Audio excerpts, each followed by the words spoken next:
7 साल बाद चीन की धरती पर भारतीय कूटनीति का शेर दहाड़ा।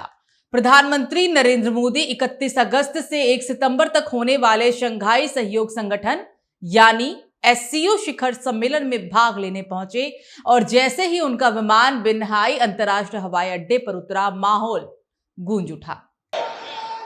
भारत माता की जय।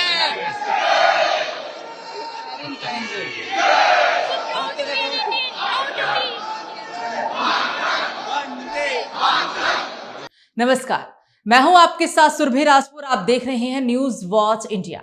तियानजिन की सड़कों में पहली बार इतनी जोर से भारतीय नारे गूंजे। ये सिर्फ एक दौरा नहीं बल्कि भारत के वैश्विक नेतृत्व का पावर स्टेटमेंट था। हजारों भारतीयों ने एयरपोर्ट पर पीएम मोदी का स्वागत कर तियानजिन को मिनी इंडिया में बदल दिया। सांस्कृतिक कार्यक्रमों में कथक, ओडिसी, भरतनाट्यम के साथ तबला संतूर की जुगलबंदी ने चीनी मंच पर भारतीय रंग बिखेर दिया।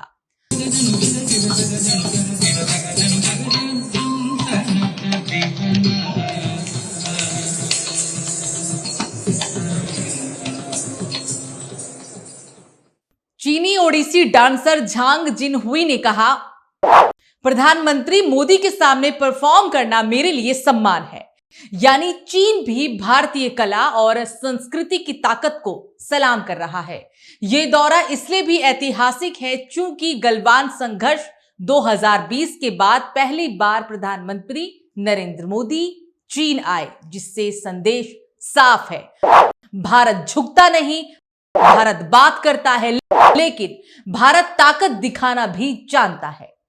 तियानजिन में मोदी ने शी जिनपिंग और व्लादिमीर पुतिन से मुलाकात कर सिर्फ औपचारिक हाथ नहीं मिलाया, बल्कि टेबल पर भारत का एजेंडा भी रखा। क्या है वो एजेंडा, जरा अब ये भी समझ लीजिए। पहला, सीमा विवाद, बातचीत से हल करने पर जोर। दूसरा, आर्थिक सहयोग और शांति और पारस्परिक सम्मान पर आधारित। तीसरा और अंतिम, एससीओ का विस्तार भारत की प्राथमिकता। ऐसे में शी जिनपिंग ने 4 सूत्री आर्थिक योजना दी, जिसमें मोदी ने साफ कह दिया, भारत विकास का पार्टनर है, किसी का साइलेंट फॉलोअर नहीं। मैं कहना चाहता हूं कि सुरक्षा, शांति और स्थिरता किसी भी देश के विकास का आधार है।